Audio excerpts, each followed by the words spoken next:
লোকসভা নির্বাচনে ঘরের ছেলে খগেন মুর্মুকে পদ্ম ফুলে ভোট দিন। ভোট দিবেন কোনখানে? পদ্ম ফুলের নির্বাচনে। ভোট দিবেন কোনখানে? পদ্ম ফুলের নির্বাচনে। আসন্ন লোকসভা নির্বাচনে ঘরের ছেলে খগেন মুর্মুকে পদ্ম ফুলে ভোট দিন।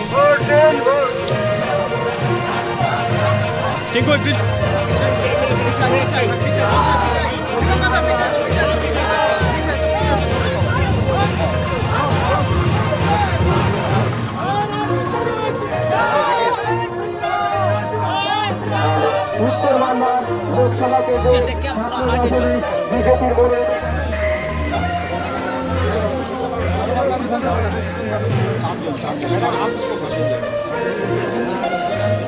দেবাশিস, তুই আমার সাথে থাকিস দেবাশিস।